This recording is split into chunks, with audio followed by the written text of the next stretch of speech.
biosynthesis appear to be nearly identical in all living organisms. Notably, the free bases guanine, adenine, thymine, cytidine, and uracil are not intermediate in the pathways. That is, the bases are not synthesized and then attached to ribose as might be expected. Here, just to say that in the synthesis of nucleotide, we do not have already formed bases to which we add sugar and the phosphate to have a nucleotide. Rather, the ring is built by addition of one or few atoms at a time until we have the base structure. From that base, once it is formed, other modifications are made to make a nucleotide. Just here in de novo pathway, especially in purines, there is no way, there is no guanine, adenine, or thymine formed before where we need to add the sugar. Rather, the purine ring structure will be built by addition of one or few atoms at a time until we have the full structure.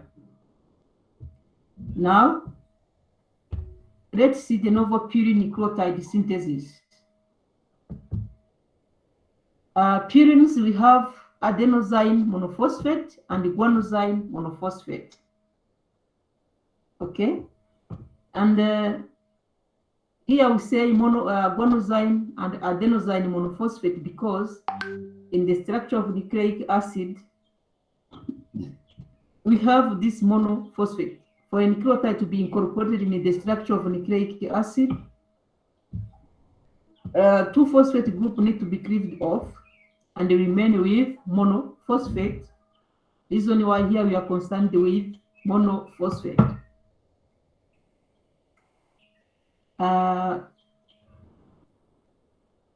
The pathway begins with the phosphorylation of ribose to give this PRPP, means phosphoriboside pyrophosphate, and this phosphoriboside pyrophosphate is aminated, get amino group to become phosphoriboside amine. From phosphoriboside amine, the purine ring is formed until we have inosine monophosphate as an intermediate from which other nucleotides are formed. Just here is a summary of the synthesis. In the purine synthesis, we start with ribose, which is activated by phosphorylation. After being activated, other atoms are added until it is a kind of support. This ribose function as starting material to which we have a purine ring formed. Let's see step by step for clear understanding. Before entering in the steps, here there's an important information to know. In the experiment done by John Buchanan in 1948, it was revealed that the 9 atoms of the purine ring system are contributed by aspartic acid, which contribute nitrogen 1, glutamine, which contribute nitrogen 3 and 9. You have glycine contributing carbon 4, 5, and nitrogen 7. And so we have this carbon dioxide contributing carbon 6. We also have tetrahydrofolate, 1 carbon derivatives contributing carbon 2 and carbon 8. This is the structure of our purine ring. You remember the contribution of each precursor is shown here. For example, Nitrogen 1 is contributed by aspartic acid. Carbon 2 and carbon 8 are contributed by tetrahydrofolate derivatives. Nitrogen 3 and 9 are contributed by glutamine. Carbon 4, 5, and nitrogen 7 are contributed by glycine. You remember, in our objective, you have to know those precursors involved in purine synthesis. Now here we have a list. We have amino acid here, aspartic acid, glycine, and glutamine. We have also carbon dioxide, respiratory carbon dioxide. We also have these tetrahydrofolate derivatives contributing carbon 2 and 8. Just here to see how those precursors are joined together or function to provide this pyrimidine system. Let's see step by step. Are you together now? Yes. Okay. Now, in step 1, the biosynthesis of purine begins with the activation of ribose 5-phosphate via the direct transfer of pyrophosphorylate group from ATP to carbon 1 of ribose, yielding 5-phosphorybosyl pyrophosphate. This ribose is derived from pentose phosphate pathway. And you remember about this pathway? I'm sure you remember. And this PRPP is a limiting substance in purine biosynthesis. What does it mean when we say limiting step or limiting substance? First of all, look at this ribose 5-phosphate. When we say carbon 1 is this one, you remember. In structural biochemistry, you have seen how carbon is numbered in sugars. This carbon here attached to this carbonyl group. This carbon is the carbonyl group, is the carbon 1. Now a phosphate group is added to this carbon 1 to form this RPP, this phosphoribosyl pyrophosphate. You know what means hydrolysis of ATP? This is an energy consumed, you know. And remember when we were studying metabolic pathways, we have seen that in general, catabolism purpose is to produce energy, while anabolism consume energy. You know, anabolism means synthesis, catabolism means degradation. So this, you see, this we are in the pathway where we are synthesizing purine. This is an anabolic pathway. In the synthesis of purine, it is the highly energy consuming. You see, the first step, there is a consumption of ATP to produce or to activate this ribose 5-phosphate, and this ribose will work as a starting or a support material where a purine ring will be constructed. So you see, in the synthesis of purines, we always start with ribose. This sugar is the first one, and other structure is added to it, which is different in pyrimidines, we will see.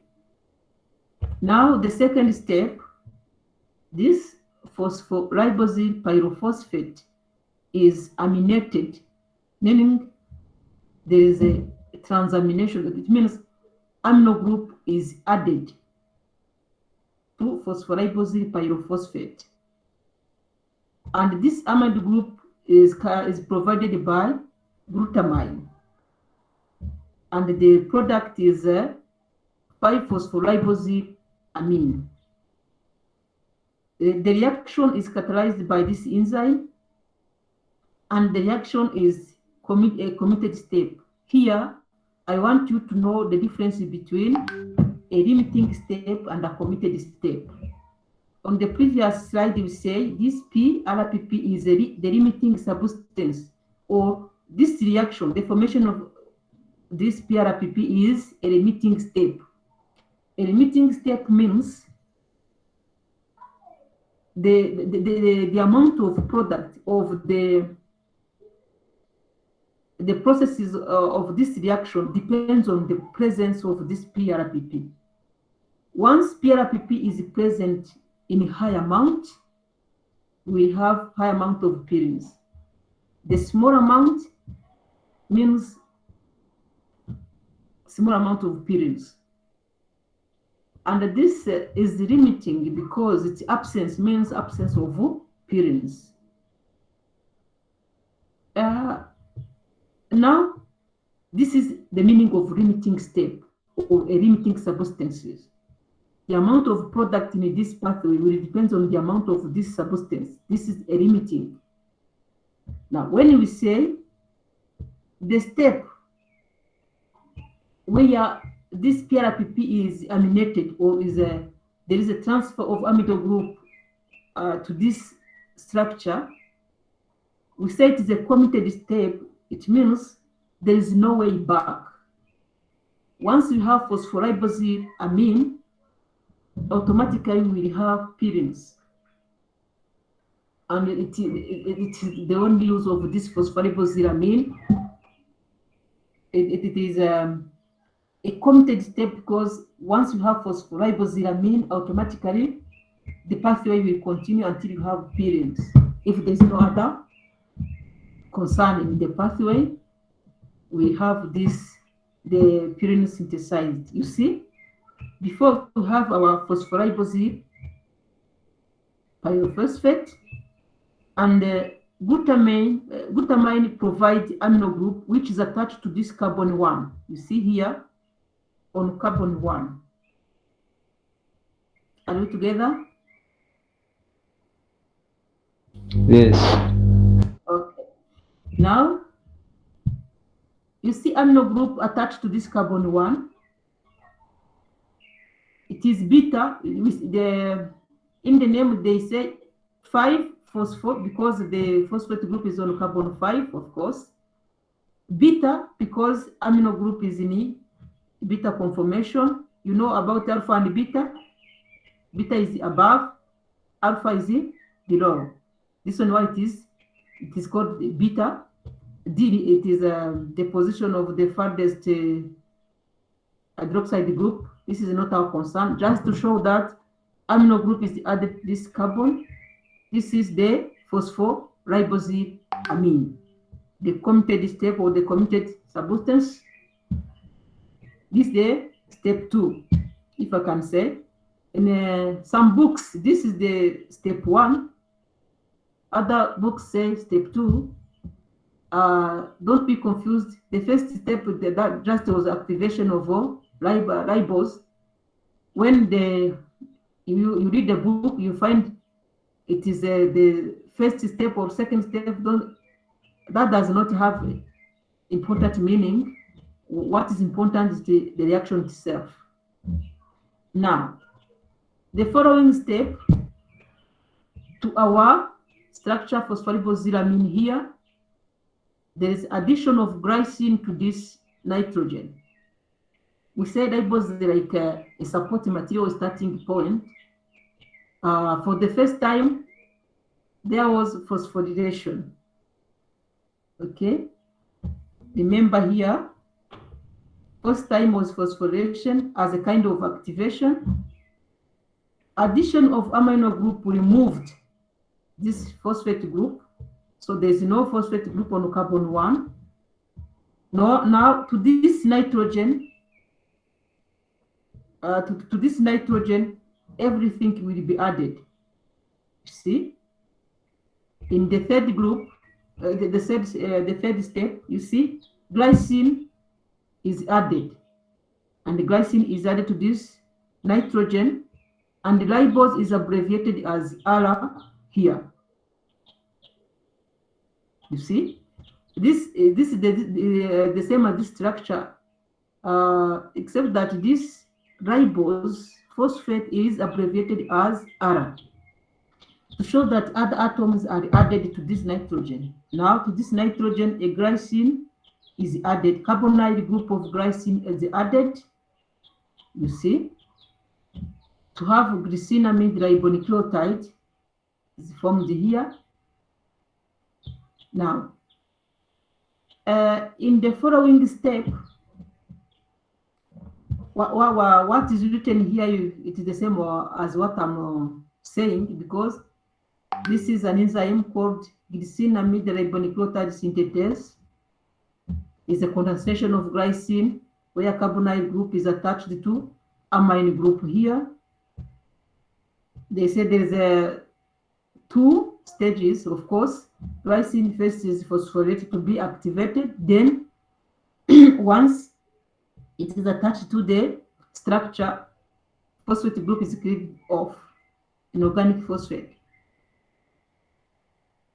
Now, automatically, you see, you remember that glycine contributes carbon 4, 5, and nitrogen 7. Already glycine is added in the structure.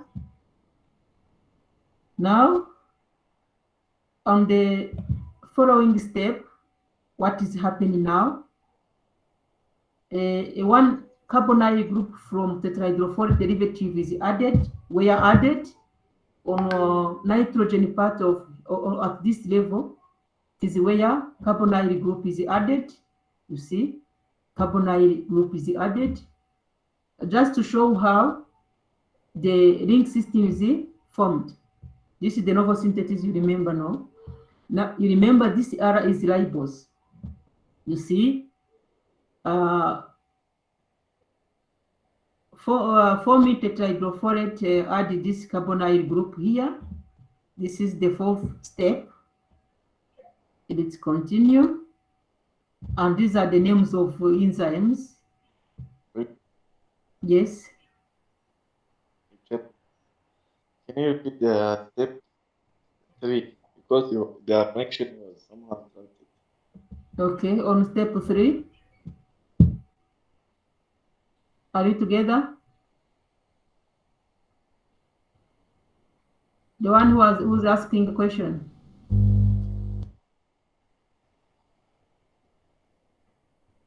Yes, I was asking you that you start step 3. I repeat step 3. I'm not hearing you well, but if it is yeah. His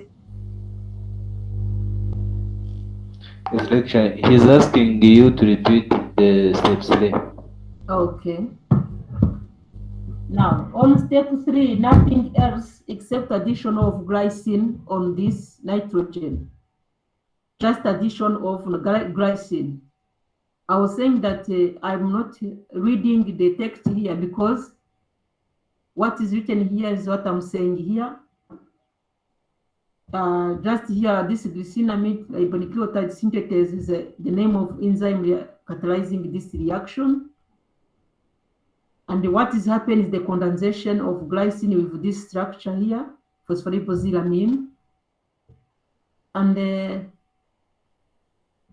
mechanism in this reaction is that at the first stage, glycine is phosphorylated. You remember always phosphorylation means activation or disactivation. In biochemistry, phosphorylation is a way to turn on or to activate or disactivate a molecule. Now, to this case, glycine is phosphorylated first to be activated, then it is attached to this nitrogen. This is a condensation. And I said this ribose structure, it is no longer written again, but it is abbreviated as R. When you see this R here, it means this structure. Are we together? Yes. Yeah. Just here to see, to show where ring will be constructed. Now to easy or to shorten the structure, avoid confusion, this ribose is written as R here below. Okay. Now on step 4, on this glycine here, you remember on this glycine here, a carbonyl group is added from tetrahydrofolate derivatives. A carbonyl group is added here. You see, this GAR means glycinamide ribonucleotide. Glycinamide ribonucleotide, this is GAR, nothing important here. Just to show that this enzyme, there is a transfer of formyl group. Trans means transfer. Formyl is a group. Just to show there is a transfer of this group, formyl group, to the structure here. And the product of the reaction is for formal glycinamide ribonucleotides, abbreviated like this. On step 5, what happened now?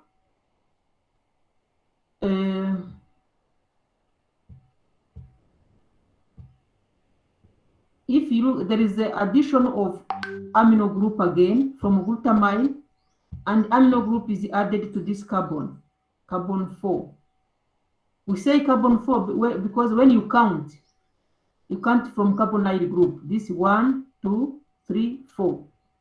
Now, amino group is added on carbon 4 and is provided by glutamine. And this is the name of product. I'm not interested in the names, just to show how the ring is formed. We are still in the process. Amino group is added here. Now step 6. What happened in the step 6? Again, there is hydrolysis of ATP. You see, almost at each step there is hydrolysis of ATP. Now the imidazole ring is formed.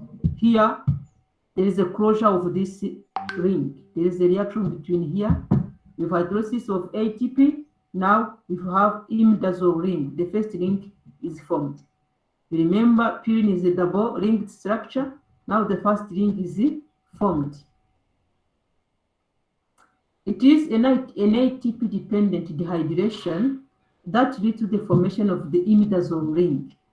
ATP is used to phosphorylate the oxygen atom of the formyl group, activating it for the ring closure step that follows. Because the product is 5-amino-imidazole ribonucleotide, this enzyme is the name of product that you add synthetase to mean that there's a synthesis of this imidazole ring. This amino-imidazole ribonucleotide, this is the meaning of this abbreviation. Now we have the first ring formed. Let's see the following step. What happened now? In the following step, carbon dioxide is added at the carbon 4 position of imidazole ring. Here you can say there are 2 steps, if I can say, because there's a this is ATP phosphorylation formation of this carbon dioxide. There's a kind of hidden mechanisms here, but in step 7,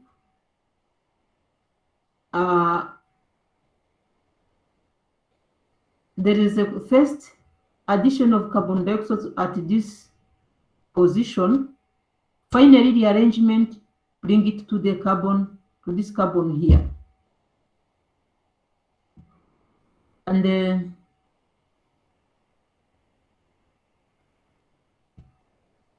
it is carbon dioxide is added at the carbon 4 position of the imidazole ring. In imidazole ring, the numbering is different from that what you were done on we were doing on the carbonyl group. In this structure, when you count from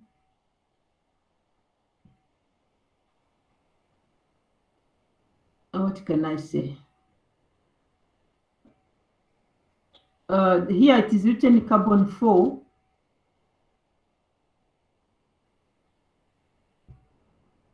When you count from here, 1, 2, 3, 4.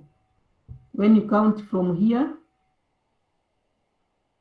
and the rules in numbering, if I do remember, where we have this, where we have side group, the nearest side group, this you count from here 1, 2, 3, 4, because when you count 1, 2, there is no group attached to this atom.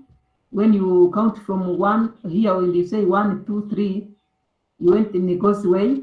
Rather, you start where you have the nearest group attached to the main chain. So we count from here 1, 2, 3, 4. Now in this reaction, we have this carbon dioxide attached to carbon 4 of the imidazole ring.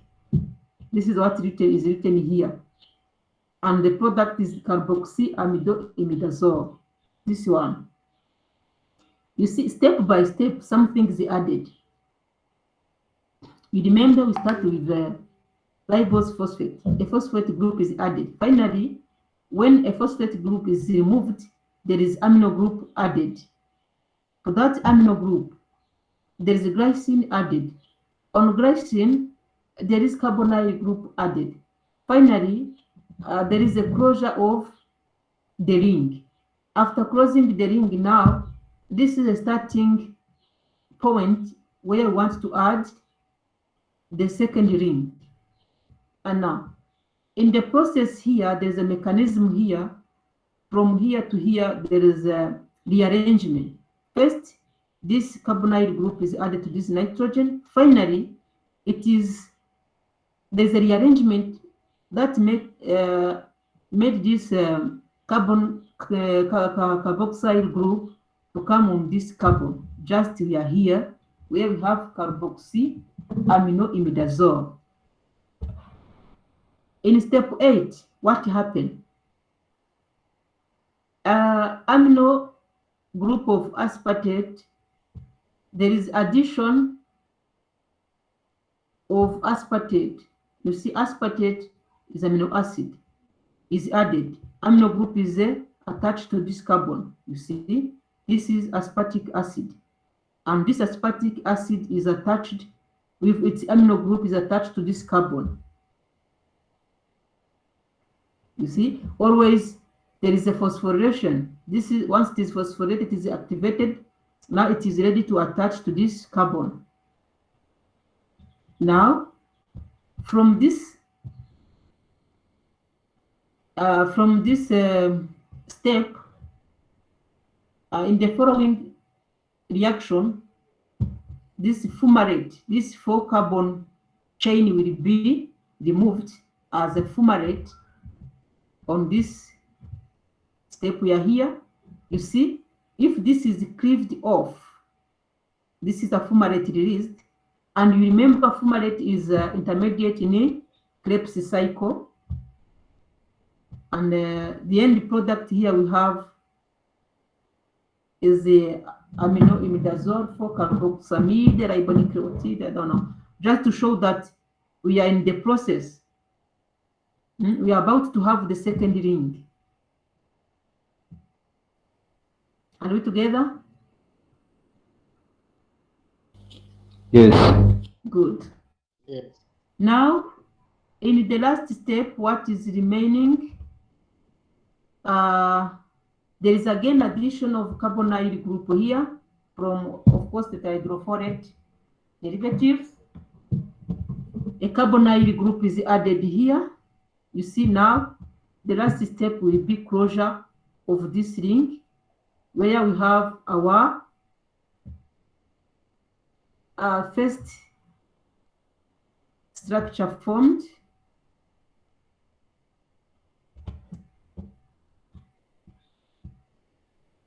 You see here now the ring is formed. You remember this here is ribose. At the last structure, the ribose is written in full without it as an abbreviation. Now we have our general intermediate, which is inosine monophosphate. It is an intermediate because we do not yet have a nucleotide. Because, sorry, this is inosine.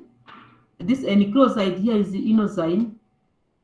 And you remember inosine is not in the structure of our nucleic acid. So reason why this is an intermediate nucleotide. From inosine monophosphate, we will have our nucleotide now. See? From inostate to adenylate and guanylate. Now we have our inosine monophosphate. The following to have adenine monophosphate or guanine monophosphate, what happened? From inosine monophosphate, we have again aspartate, hydrolysis of GTP. Of course, this GTP activates aspartate, and aspartate is attached to the structure. This structure, you see, here we have ketone function, and this ketone function is removed, then there's attachment of this aspartic acid. Again, this amino group will remain on the structure, and the fumarate is cleaved off again. When the fumarate is cleaved, we remain with adenylate or adenosine monophosphate. Now it is formed, and these are enzymes involved, of course. Now, to have guanylate, you see, we have the first is hydrolysis. There is no aspartate. Look carefully. From inosine monophosphate to adenylate, there is intervention. There is an intervention of aspartic acid, but from inosine monophosphate to guanylate, there is no aspartate involved. Now there is hydrolysis and the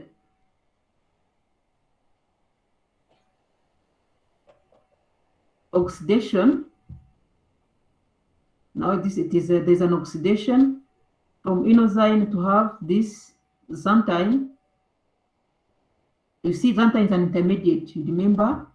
And this an intermediate, what is happening again here is that there is a glutamine. The glutamine, instead of aspartic acid, there is glutamine. And above here, there is no glutamine. And the glutamine comes in until you have this guanosine monophosphate. Now we have our monophosphate pyrimidine, or if I can say nucleotides. These are nucleotides because we have a nitrogenous base, we have a sugar ribose here and phosphate attached. Now this is a nucleotide. When we need diphosphate, there is a phosphorylation to this structure to have adenosine diphosphate. When there's addition of the third nucleotide, you have adenosine triphosphate as usual. The same here, another phosphorylation will give another nucleotide. To this level, we have our purine nucleotide formed. Now, let's see regulation in this pathway. There are three major feedback mechanisms regulate the overall rate of de novo pyridine nucleotide synthesis. The first step is this one. This step leading to the formation of the PRPP, and this enzyme is feedback regulated by ADP and GTP. Even that the GTP is not written here, but ADP and GDP will feedback regulate this PRPP. It means inhibition. When there is a high amount of ADP or GDP in the medium, this enzyme is inhibited. Those ADP and GDP bind to the enzyme. You remember feedback regulation or negative feedback, you know. You remember when we were studying about enzymes. Another step is this conversion of this PRPP to phosphoribosylamine. Also, those products, adenosine monophosphate, guanosine monophosphate, inosine monophosphate, all those products will inhibit this enzyme or will inhibit this reaction from PRPP to phosphoribosylamine. Another step is this, the last one here, where the high amount of adenosine monophosphate will inhibit this reaction. The same, the high amount will inhibit this reaction. So generally, pyridine synthesis is regulated by feedback mechanisms. And we have 3 points in the pathway that need to be regulated, or where regulation can occur.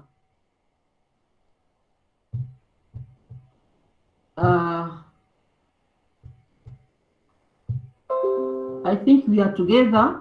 You know, when we say point of regression, it means any impairment in those enzymes. For example, this enzyme transforming of phosphorylating this ribose 5-phosphate to PRPP. Then let's say PRPP synthetase. Imagine over-activation of this enzyme will produce high amount of PRPP, and this high amount of PRPP means high amount of purines, and high amount of purines means a high rate of broken down of those purines, and a high amount production of uric acid. We will see in coming slides. And imagine when this enzyme is not functioning, there is no formation of PRPP. It means there is no purines.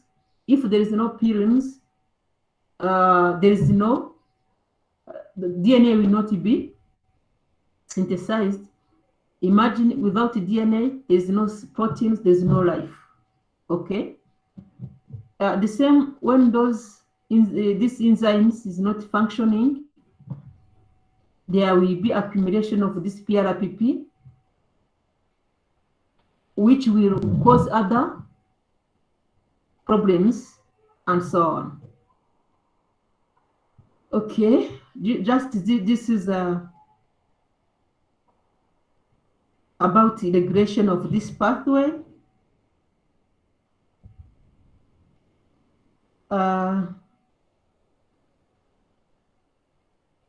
Let's see inhibitory effect of some structural analogues. What can happen if some of the pathway are disturbed? Some steps in the pathway are disturbed. Let's see, for example, pyrimidine acid analogues. These are sulfonamides, are the analogues of this PABA. They are structural analogues that competitively inhibit bacterial synthesis of folic acid. Because pyrin synthesis requires tetrahydrofolate as a coenzyme, the sulfur drugs slow down this pathway in the bacteria. Humans cannot synthesize folic acid, and they must rely on external sources of this vitamin.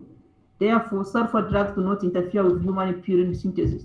When you have a bacterial infection, the doctor can prescribe those sulfonamide drugs targeting bacteria, depending on the types of bacteria in question.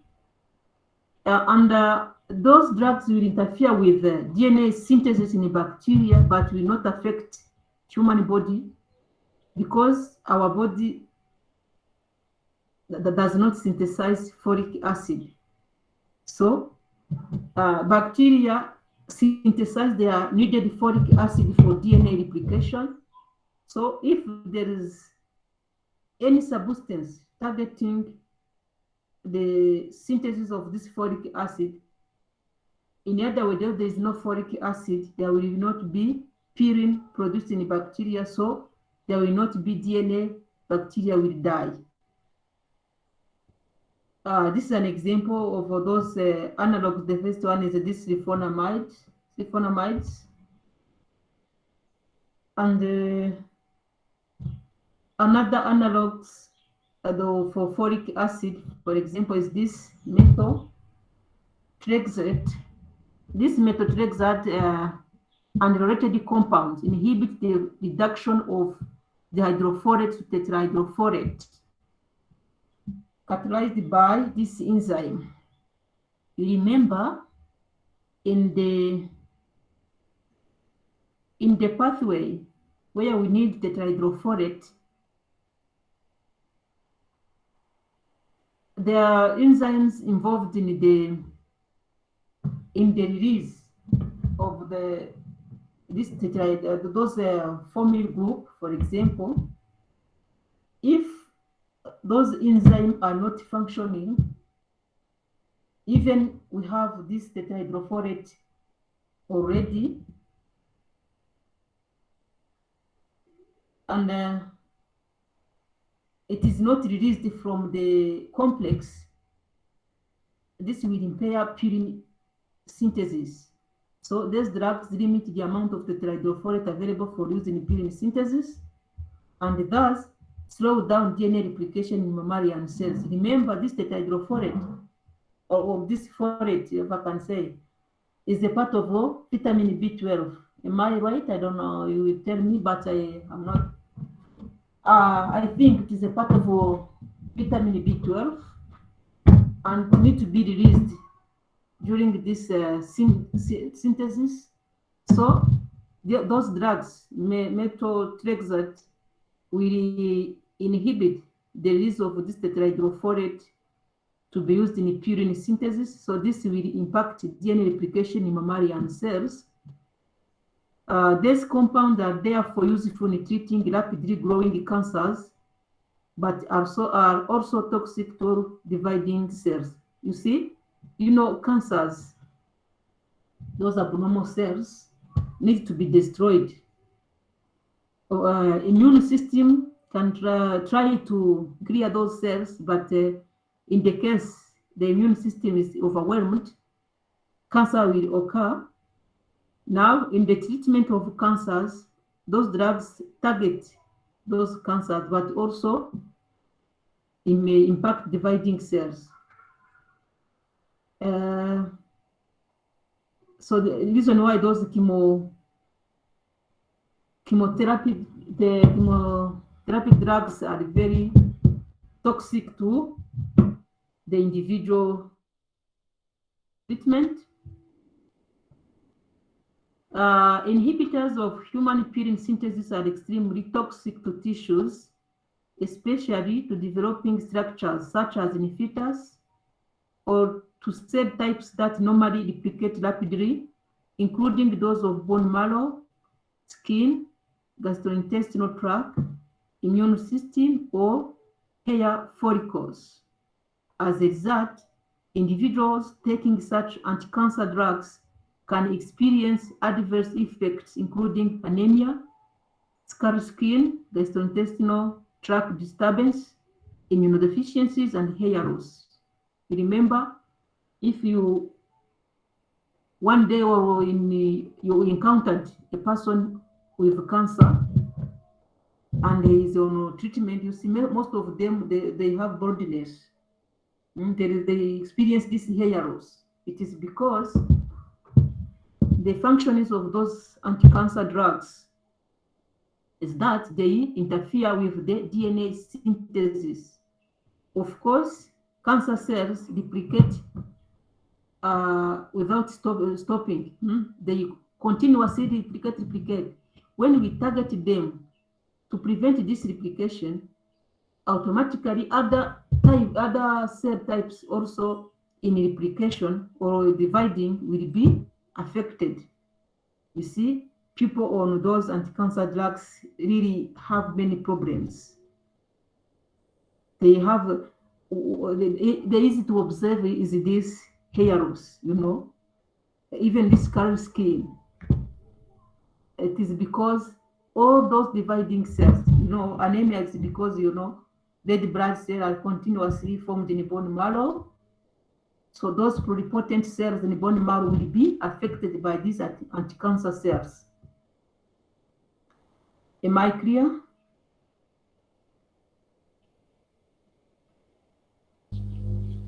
Yes. Okay, good.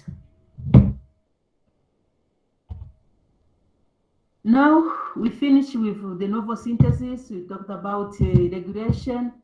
Now we have a little talk about those drugs, analogues, how they affect the DNA synthesis or pyrimidine synthesis. Now let's see pyrimidine salvage. Now, nucleic acid turnover means synthesis degradation. Alternatively, is an ongoing metabolic process in most cells.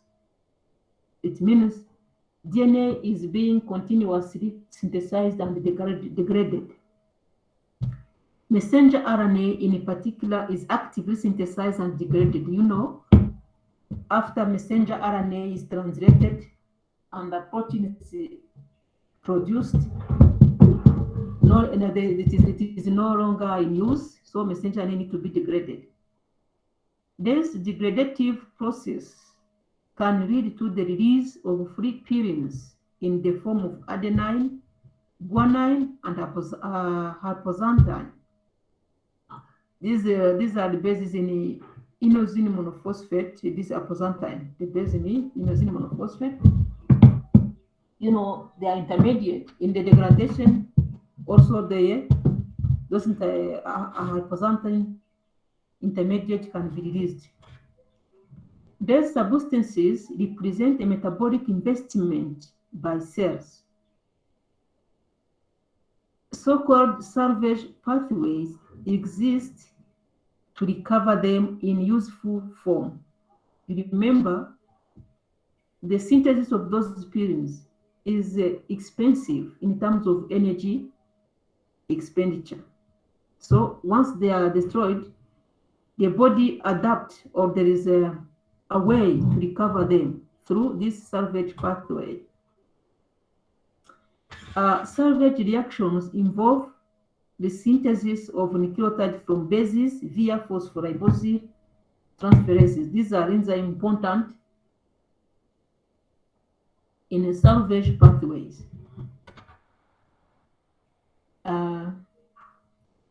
I don't know, this is very small. If you can read it, I don't know. But just to show that in salvage, we have our bases. Of course, it is from the breakdown of nucleic acid. So those enzymes, phosphoribosyltransferase, will help to add a ribose residue to this base to have nucleotide back again. The salvage is very easy. Unfortunately, the contribution of salvage pathway is very little. Approximately 10% of nucleotides is formed through this salvage pathway. So the big part of nucleotide comes from de novo synthesis, because this de novo synthesis help in providing nucleotide for DNA synthesis. I forget to tell you that de novo synthesis occur in the liver, 90%, even almost de novo synthesis occur in the liver, but salvage pathway occur in some peripheral tissues, including brain, erythrocytes, and in part the liver, of course, but the novel synthesis is not possible in the brain and erythrocytes. So those peripheral tissues, to get this those nucleotides, use this salvage pathway. But the novel occur in the liver.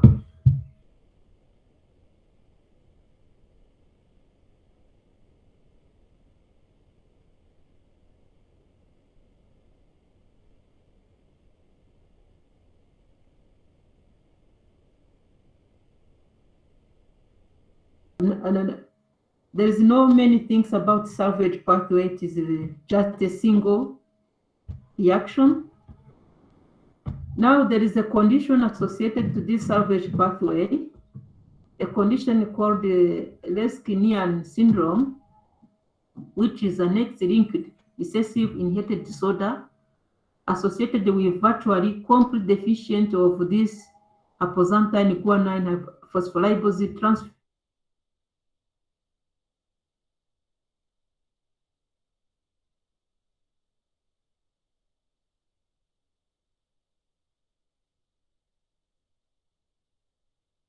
Recover this inosine monophosphate and guanosine monophosphate, but the absence of this enzyme will not allow to recover those two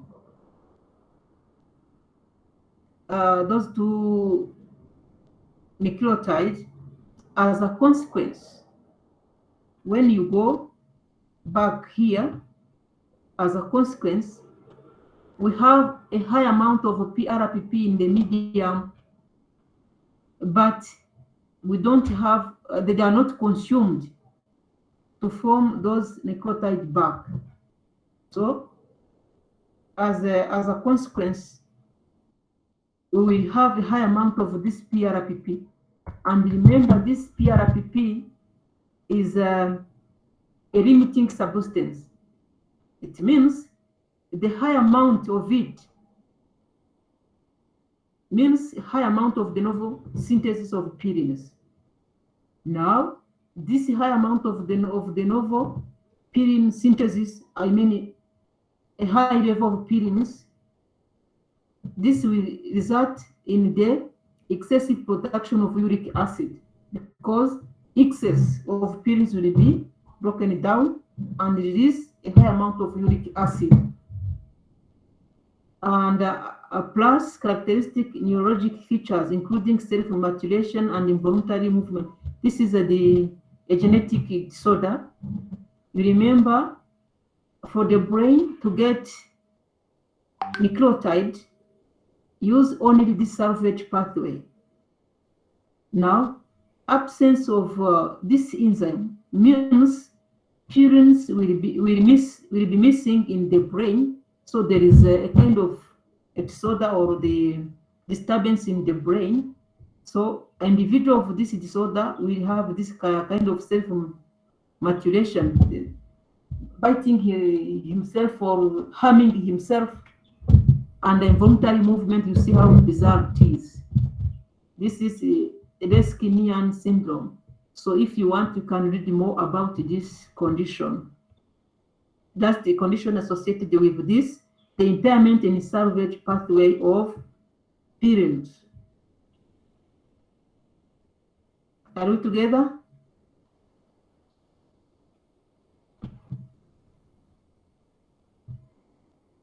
Mwagenda none se kandi? Yes, we are, lecturer.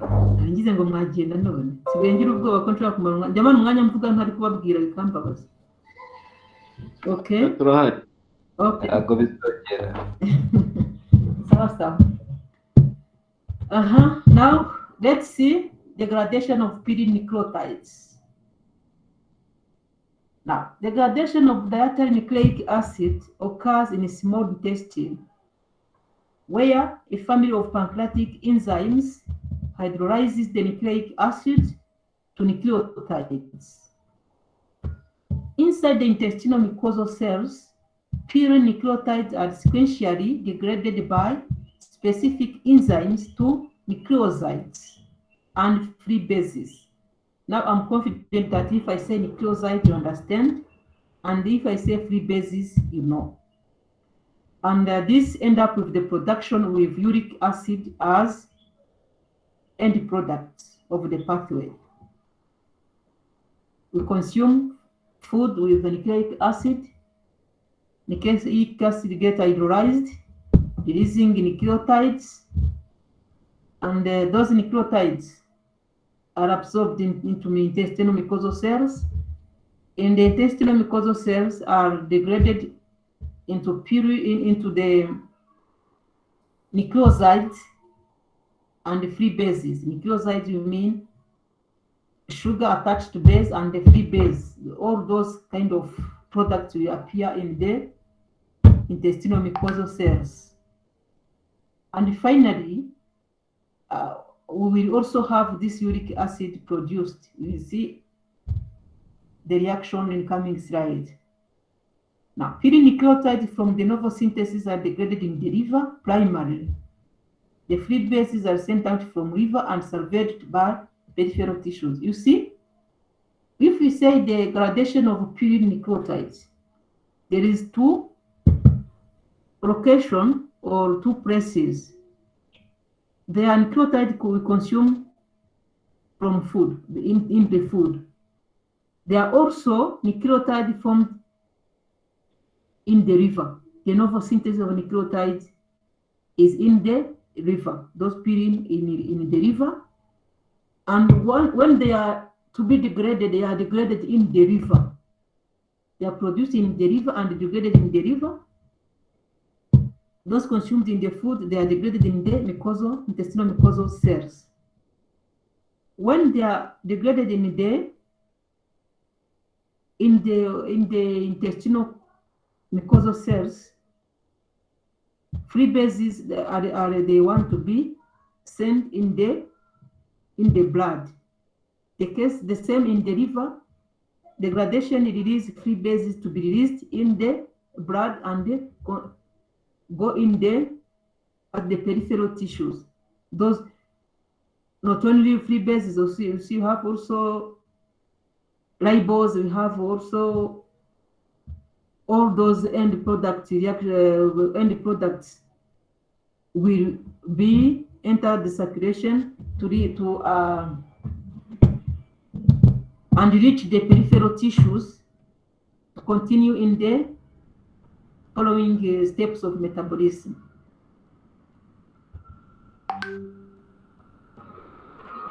Now let's use this picture here. Of course, what I jump because what is written here is an explanation of what is shown on this slide. So on this slide, we have nucleotides here above. Adenosine monophosphate, inosine monophosphate, xanthine monophosphate, and guanosine monophosphate. So we are on the degradation. All those nucleotides end up with the formation of xanthine.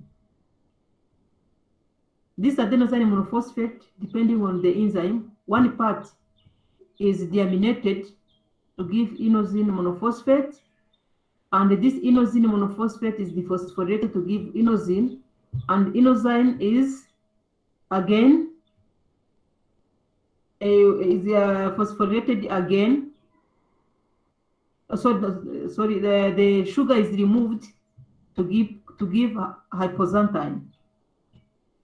When adenosine is acted upon by adenosine deaminase, again it is deaminated to give directly inosine. It depends on the enzyme,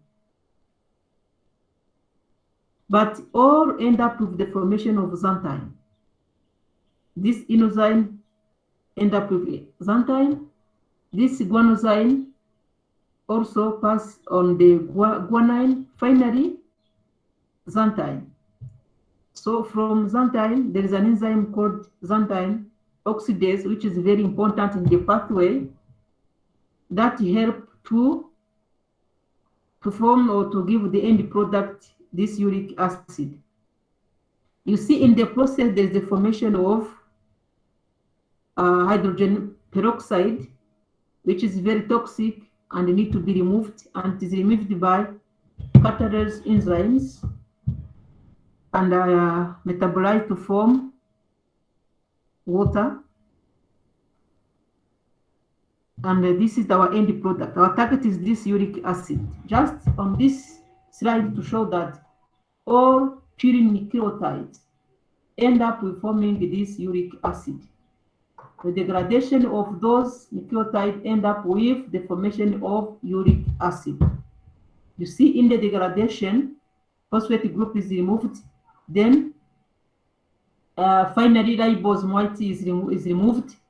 We remain with this hypoxanthine, which is oxidized into xanthine. The same, phosphate group removed, ribose removed, then the base, the main, is then transformed into uric acid.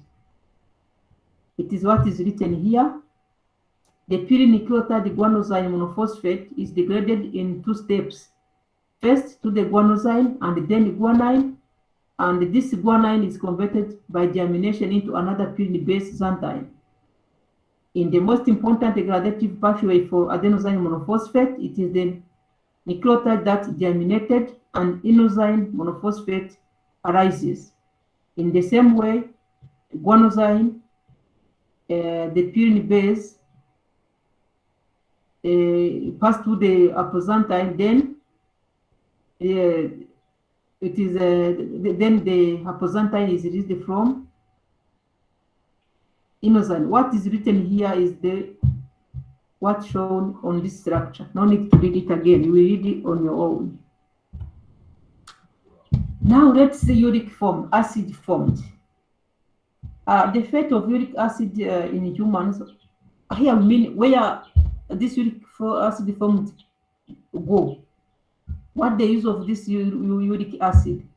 Now, uric acid is the excreted end product of pyrimidine catabolism in primates, birds, and some other animals. It is excreted in urine as sodium urate crystals. You see, this uric acid in the aqueous medium is ionized to form urate, and it is combined with sodium to form urate sodium urate crystals. And this is the structure of sodium urate crystals. They are needle-like crystals. When you observe in the urine smear and you find something like this, these are urate crystals. They can be observed in synovial fluid or urine in the diagnosis of gout, of course. Now, a healthy adult human excretes uric acid at a rate of about 0.6 grams per day. The excreted product arises in part from ingested purines and in part from turnover of the purine nucleotide of nucleic acid in the liver, of course.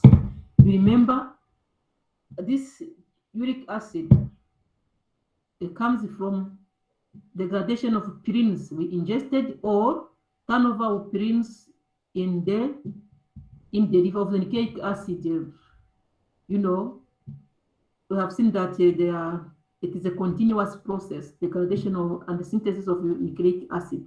So some purines comes from food, other purines comes from turnover of nucleic acid.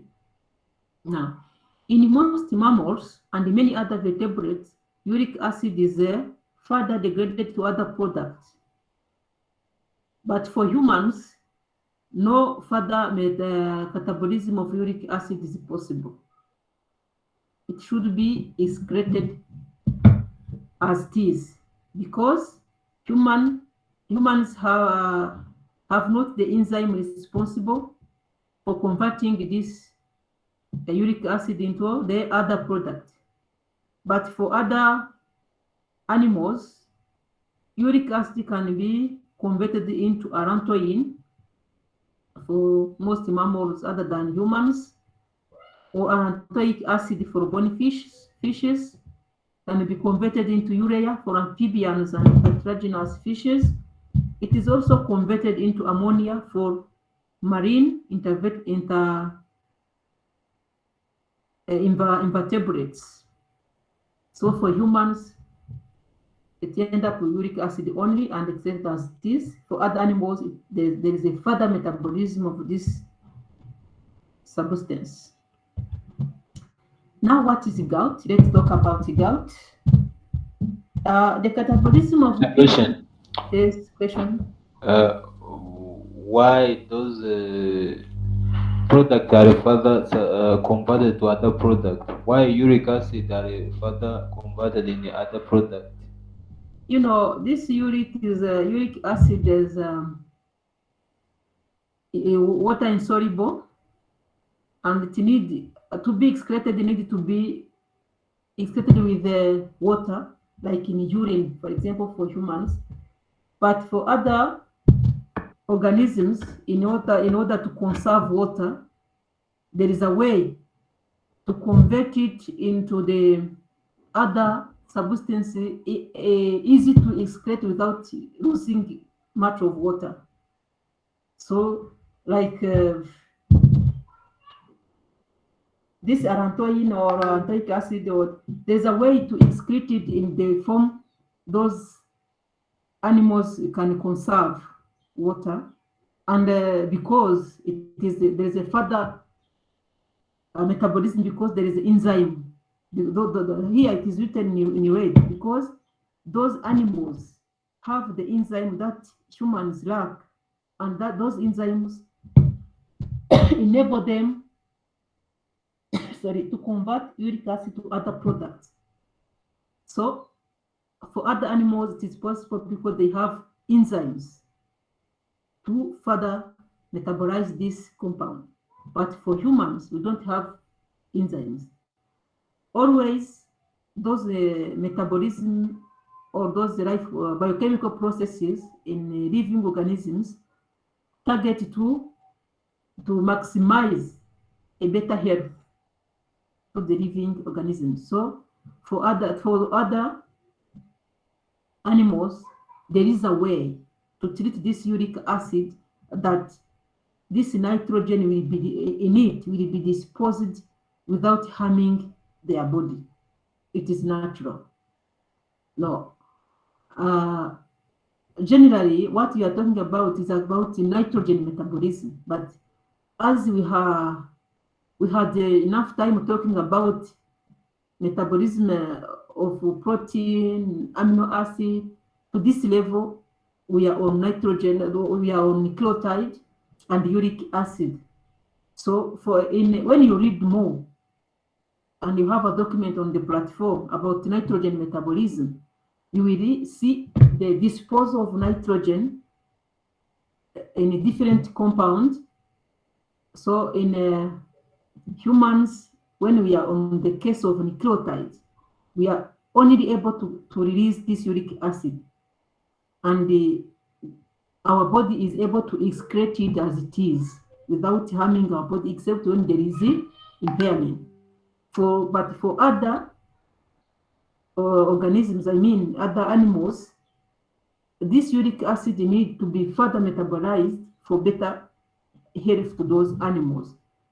And that, as it is natural, they have enzymes responsible for this further metabolism of uric acid. Am I clear? Yes. Yeah. It is like you ask why humans don't have amababa. So we don't have enzyme to make amababa, so we can't fly. And you don't have amababa. This is an example. So for other animals, have a way to further metabolize this uric acid for their better health. I was on the gout, and at physiological pH, uric acid is mostly ionized and present in plasma as sodium urate. We said it. An elevated serum urate concentration is known as hyperuricemia. Uric acid and urate are relatively insoluble molecules which readily precipitate out of aqueous solutions such as urine or synovial fluid. We said it. The consequence of this is the condition called gout. You see, the fact that uric acid precipitate in the solution, in the case of high amount of uric acid, this precipitation will end up with this gout. And the average normal blood serum level of uric acid is between 4 to 7 milligram per 100 milliliter of blood, of course. Now, even this uric acid is a problem when it is in excess, but it is useful by our body. We need it, even it is any product of purines. We need it because it is a scavenger of radicals. It is an antioxidant, but it needs to be in a narrow range to not harm our body. Now, again, humans do not have enzyme to further degrade uric acid.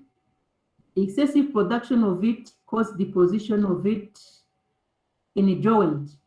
This is a gout. You remember when you say synovial fluid, this is a fluid in the joint, you know? In the joint, you have this fluid in the joint, and when you have a high amount of uric acid in the blood, there will be formation of crystals in the joint, and this is gout. Now, gout is a metabolic disorder associated with elevated level of uric acid in the serum. The increased serum uric acid is due to either increased formation of uric acid or its decreased renal excretion. You see? Sorry. Hyperuricemia means high level of uric acid in the blood. There are two causes. Either there is a high amount of uric acid formed, or it is formed in the normal way, but it is not excreted. There is a decreased renal excretion. All these are two conditions that can cause a high level of uric acid in the blood.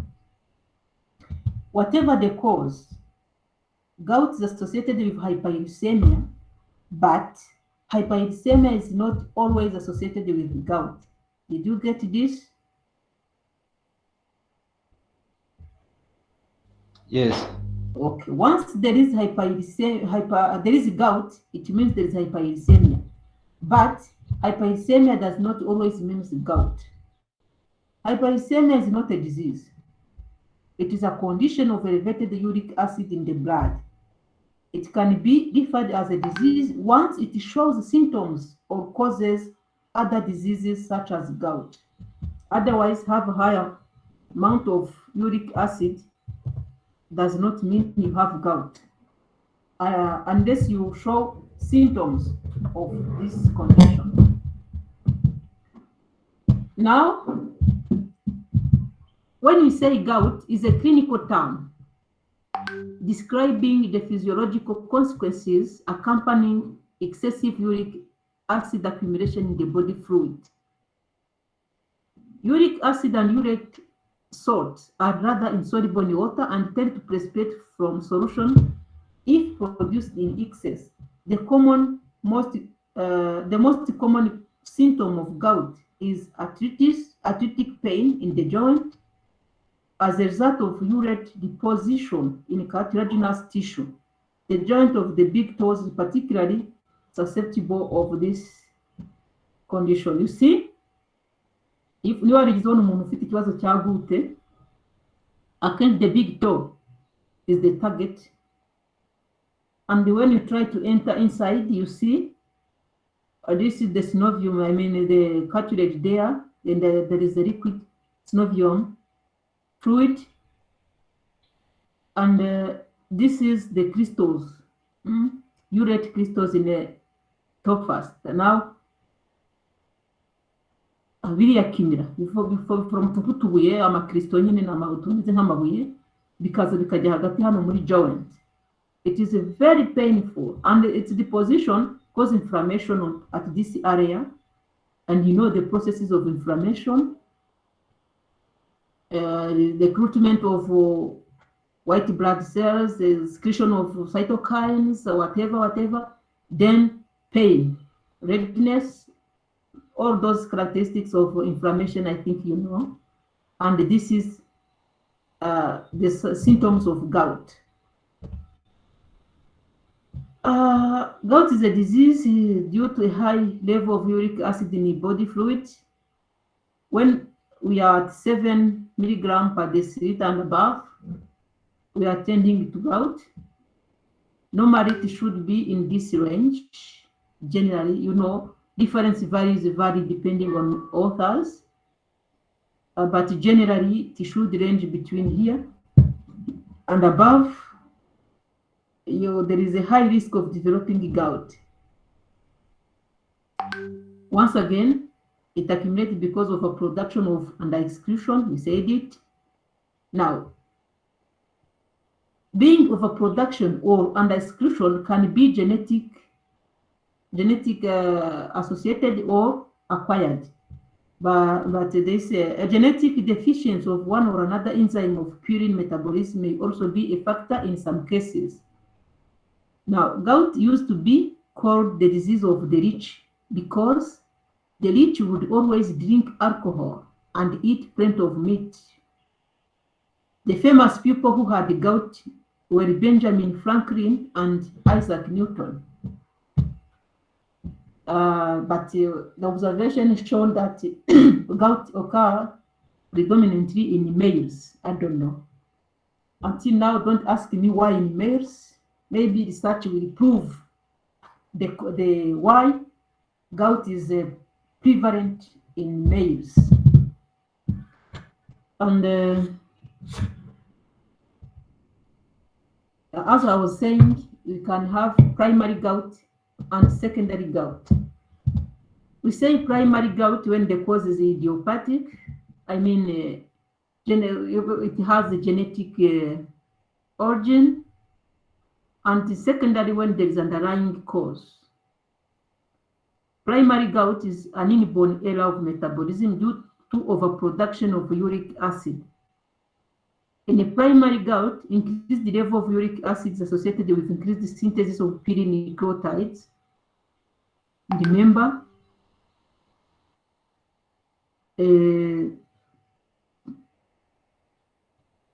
important enzymes associated with the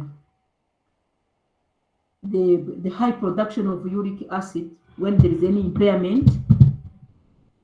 We said these are PRPP synthetase. You remember a limiting substance. I repeated this many times because I will ask you this question. Ngende umuntu mwiza mbakopeza mbere. Uzatubaza ikihe kibazo? Umva mbese ko mvuze ko nzakibaza wari urangaye none utangiye kubaza.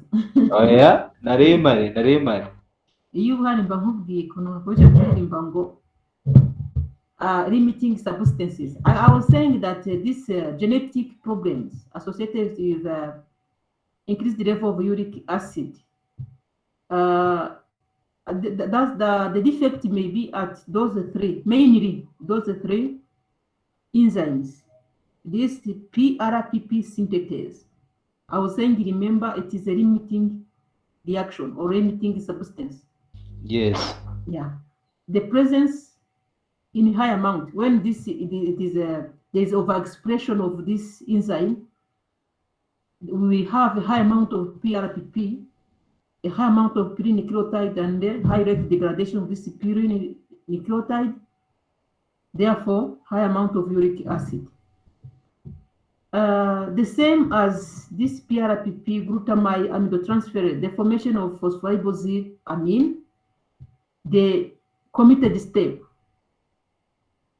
Those two terms, limiting step, committed step, pay attention on those two terms. I was saying this is a question. Yes. Now, once this enzyme is overexpressed, now we will have a high amount of those phosphorybosylamine, therefore high amount of nucleotide. Again, when this enzyme is not expressed, you remember this this is involved in the salvage of guanosine and the inosine monophosphate. When they are not salvaged, we have seen that there will be a high amount of PRP, which will lead to the high production of nucleotide and the high degradation of it and the high production of uric acid. Just here to say that we are talking about primary gout, which is genetic. It is an inborn error of metabolism. There are many conditions associated with pyrin metabolism problems. Those enzymes involved in pyrin metabolism, I mean those inborn error of metabolism, cyangwa se disease, the metabolic disease associated with pyrin metabolism, ntabwo ari gute yonyine. There are other conditions, but our target here is the gout. I will try to narrow what we want, but there are many conditions associated with this pyrin metabolism. In what happened?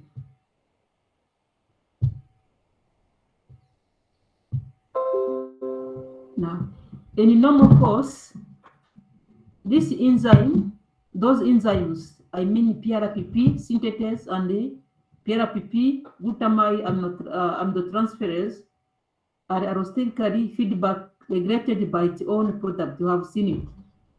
There are a feedback regulation from this IMP and the GMP. But due to loss of allosteric feedback regulation, okay, abnormally high level of PRPP synthetase and the PRP glutamine aminotransferase result in excessive production of PRPP, which in turn accelerates the rate of de novo synthesis of pyrinucleotides. Here we are trying to show the link between the impairment, the lack of the or impairment of this feedback regulation. The loss of this feedback regulation to those enzymes, we end up with gout. In that, if those enzymes are not inhibited, they will continue to feed the pathway and ending with the high production of purines, and they are broken down with release high amount of uric acid. The same as to this enzyme. Deficiency of this enzyme, you remember it catalyzes the synthesis of those two nucleotides by salvage pathway. Deficiency of it leads to reduced synthesis of those IMP and GMP by salvage pathway and increases the level of PRP. PRPP, again, high production of uric acid, just to show that this primary gout is generally associated with those three enzymes. Be careful. Now, here we have symptoms of primary gout. Patients with primary gout often show deposition of urate as tophi, clusters of urate crystals, in soft tissues that affect the joint and lead to painful arthritis. You see, this is accumulation, the symptoms of gout. These are fingers of an individual with gout, where crystals accumulate in the soft tissues.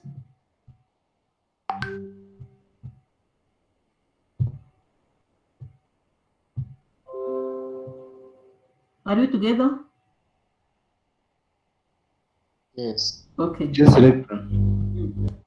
Excuse me? Saying we are still together. Okay. We are almost at the end. Don't get tired.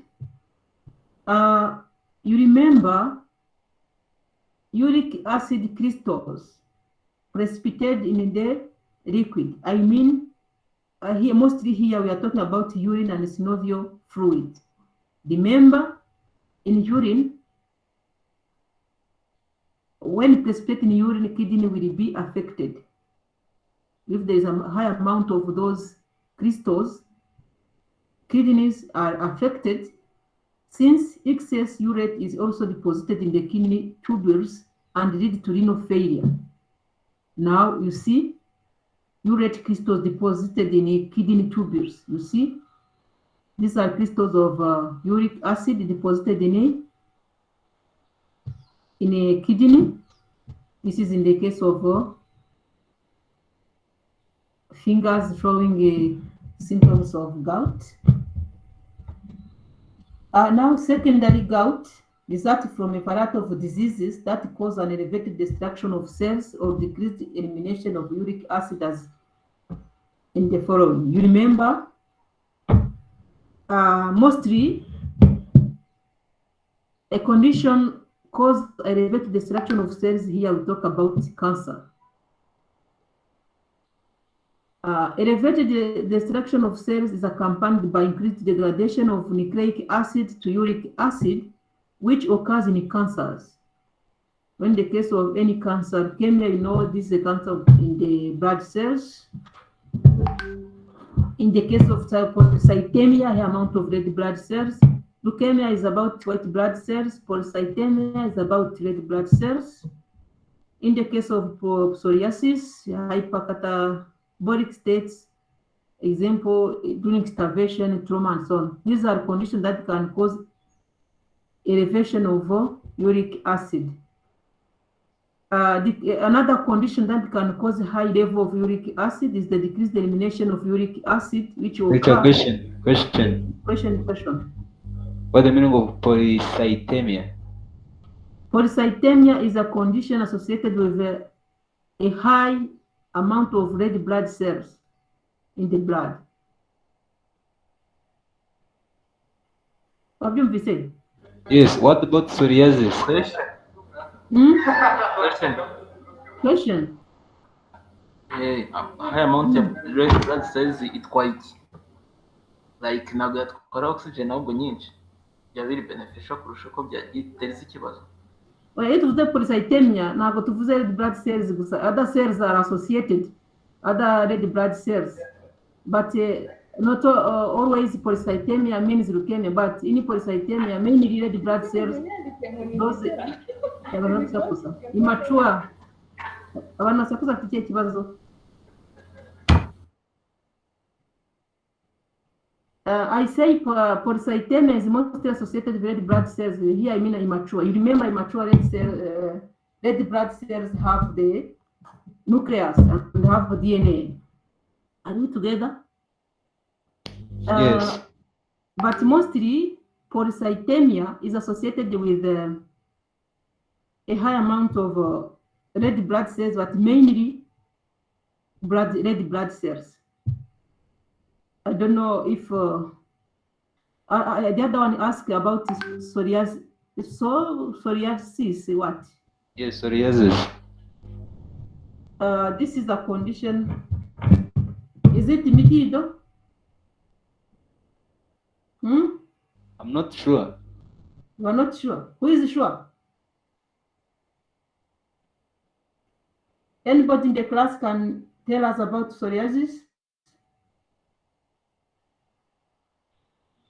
Metido is elephantiasis. What is psoriasis? I don't know. You don't know, but you know.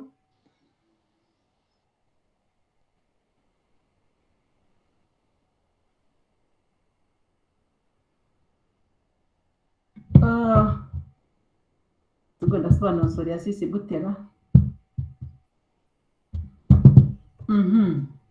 Lecture niba bavuga ko psoriasis ari immune system disease.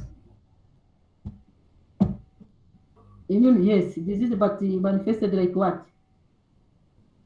Niba bavuga ko symptoms ari iterwa na infection na stress and cold. The most common symptom is the rash on the skin, but sometimes rash involves the nail and joint. Okay. Is a kind of infection. Is it bacterial or viral? They don't specify. They don't specify. So It's like it is bacterial infection. Okay, let me. But this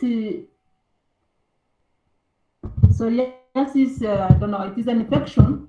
It is a bacterial infection that can affect skin and manifest as what as you were saying. It appears as a rash at something developed on the body that need to be removed, if I can say. Just here, in the cause of destruction of cells will release DNA. Those cells are the, unwanted cells formed, or those cells need to be destroyed because of this trauma or starvation. Lecture. Or this, yes. On the internet, they say it's bacteria. Streptococcus pyogenes. Okay, it is a kind of bacterial infection. Yeah. And did you try to look about polycythemia?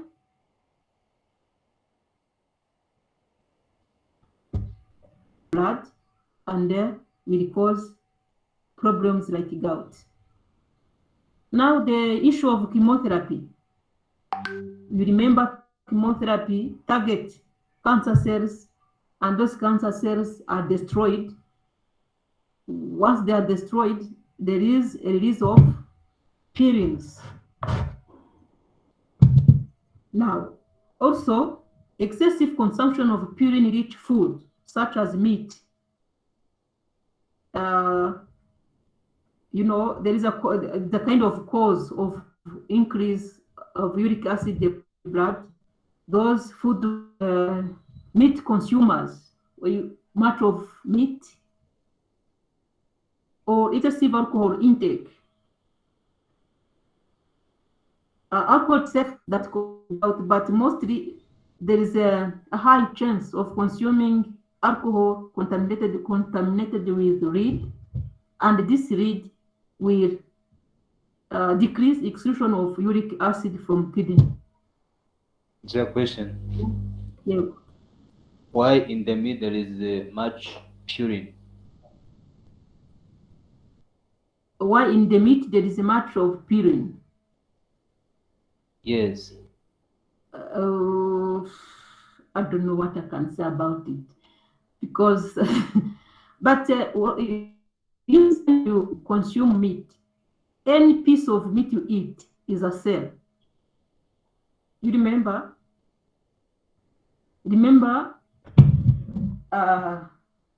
you see the structure of skeletal muscle, even the smooth muscle, how anything you touch is a cell. So I think what I think, it is not what I read, but what I think is that when you take meat, anything you eat is a cell. But in the other, for example, when we, let's say rice, and you see rice, Can you say in the grain that the grain we eat, we eat DNA?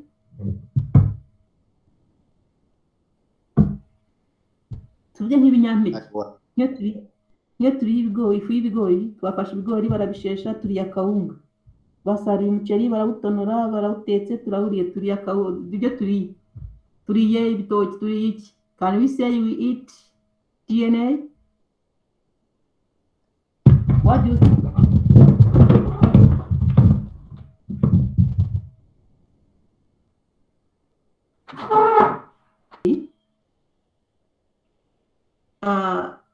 The target of treatment is to lower the uric acid level below saturation point. When we say saturation point, you know, for soluble substances, there is a level you reach when you add too much of that substance. It is no longer soluble because you reach the level below the level above saturation point. Let's take an example. You have a cup of hot water. You put, for example, 5 spoons of sugar. You mix, it is soluble. But if you put a half of that cup into that water, sugar will not be soluble, but it will make a kind of solid thing there. Now you went beyond saturation point. Reason why there's no solubility. Now, in treating gout, there is drugs given to prevent the uric acid to reach the saturation point, to keep it below saturation point. So in that case, there is no precipitation, no formation or deposition of uric crystals. Those uricosuric agent, those agents used to keep uric acid below saturation point. Here you have an example of probenecid or sulfenpyrazone that work to increase renal excretion of uric acid. Once it is there, it is highly excreted to prevent to reach the saturation point. Here we are targeting, our target is to prevent any crystals formation. And this is successful, it is working in the patient who is under excretors of uric acid. If there's a problem of excretion of uric acid, we use this uricosuric agent to help individual excrete this uric acid. Another target, you can target to reduce uric acid production. To reduce uric acid production, we use allopurinol. Allopurinol is an analog of apoxanthine, which inhibits xanthine oxidase competitively. You remember competitive inhibitors, how this xanthine oxidase an enzyme. You remember the formation of uric acid, there's an enzyme called xanthine oxidase that converts xanthine into uric acid. And you remember all nucleotides, the xanthine. From xanthine to uric acid, there is this xanthine oxidase.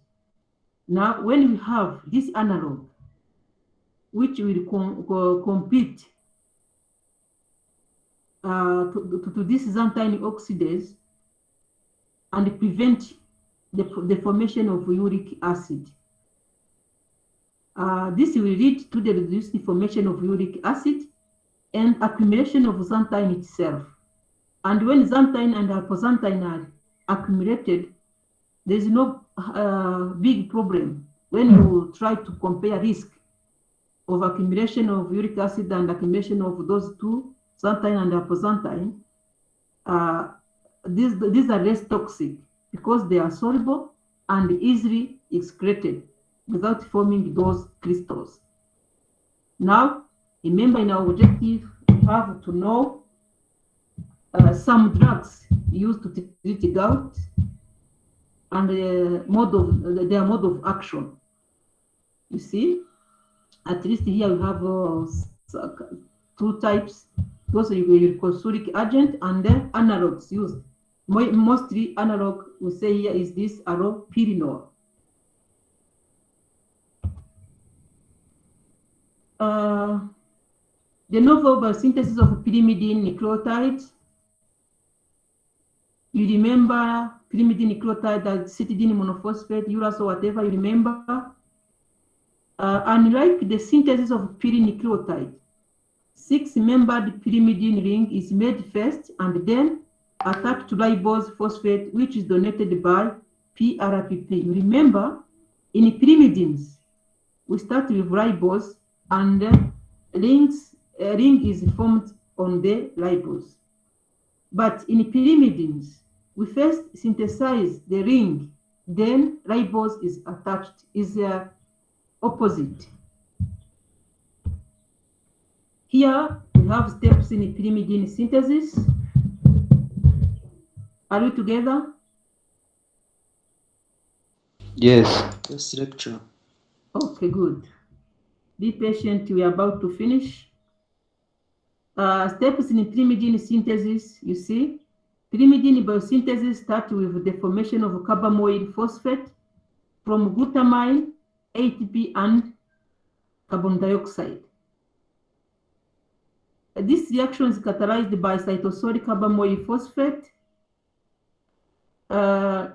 Just here, the first step is where we have aspartate and carbamoyl phosphate combined to form this structure. This is a very simple pathway. And condensation of carbamoyl phosphate with aspartate forms this compound, and the enzyme is aspartate transcarbamylase. And this is a committed step in biosynthesis of pyrimidines.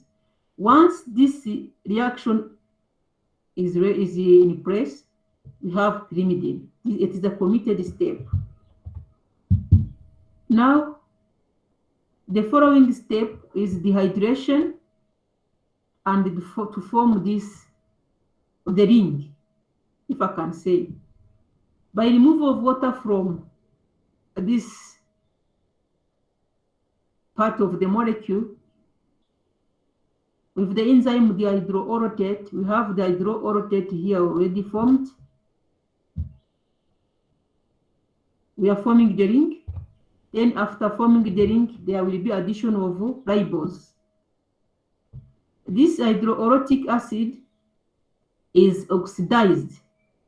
Oxidized, you see there is a removal of hydrogen there, this is the hydrogenation that form orotate. Now, after forming this orotate, you see already we have a ring, which remains just modifications until you have a nucleotide. Now, the next step is the acquisition of ribose. Now, on this slide, we have our ring. In the following step, there is addition of ribose. A ribose is added. But not yet a nucleotide. This is orotidirate because we still have a function, acid function here, acidic function here. Not yet. This is an intermediate orotidirate. We continue from this orotidirate. There is a decarboxylation, removal of this carboxyl group, and we have uridirate monophosphate. You see, this is uridirate monophosphate, and if I can say this is a monophosphate.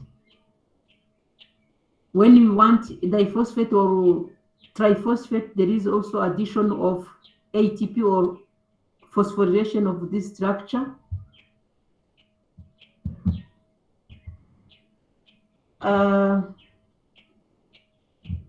Now from uridine triphosphate, we can have cytidine triphosphate or cytidine monophosphate. It can happen. Just addition, the addition of amino group from glutamine. Finally, we have this cytidine triphosphate. Just what I want you to show on those two pathways.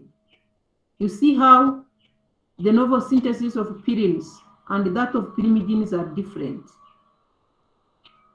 And this pyrimidine consume few ATP compared to purine synthesis. So regulation of pyrimidine synthesis occur at the formation of carbamoyl phosphate and the formation of carbamoyl aspartate only. The first two carbamoyl phosphate synthase, it is called the two because the one is the carbamoyl phosphate in the urea cycle, and this carbamoyl phosphate of urea cycle is in the mitochondria, but this carbamoyl phosphate for pyrimidine synthesis is in the cytosol. Now,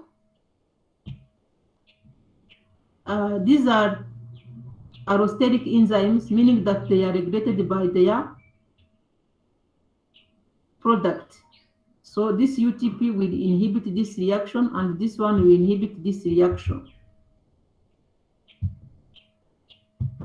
On the catabolism of pyrimidine nucleotides, unlike the purines, which degrade to spiral soluble product uric acid, the end product of pyrimidine catabolism is highly water soluble. The end product of pyrimidine is carbon dioxide, ammonia, beta alanine, and the beta amino isobutyrate. As they are water soluble, actually the end product of pyrimidine are not harmful. Humans probably transaminate beta amino isobutyrate to methyl malonate semialdehyde, which is then converted to succinyl coenzyme A via malonyl coenzyme, and beta alanine can serve as precursor of acetyl CoA. Actually, indirectly, pyrimidine catabolism lead to the energy production, if I can say it, because when the degradation of pyrimidines, if the degradation of pyrimidines produce this succinyl coenzyme A, this will enter citric acid cycle. And you see this alanine producing acetyl coenzyme A, also acetyl coenzyme A will enter citric acid cycle, as it can enter into the lipogenesis. So there is no serious condition associated with pyrimidine catabolism. Extra question. That succinyl CoA is the one that combine with glycine to produce the ALA in the formation of the chyme. It can, because it is a metabolite in the body. It can come anywhere, no problem. Yeah, it can enter the synthesis of heme. It can enter in the citric acid cycle. It depends on the state of the body, energy state of the body. Depending on the need of body, those metabolites can be channeled in one pathway or another, depending on the need of the body.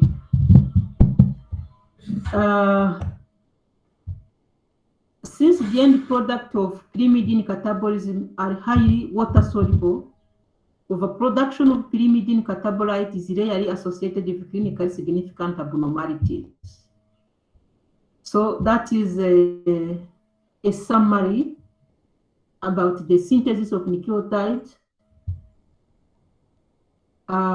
It's up to you to read more because you are studying and you read to we all studying, of course, not you only, me also I'm studying.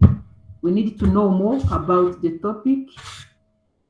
For example, there is a condition, a genetic problem disorder associated with pyrimidine metabolism, which is a rare condition, if oral-tate accumulation or something like that. But to this level, you don't need to enter far in other disorders associated with the metabolism. So try your best to read more about the topic. It is better for you.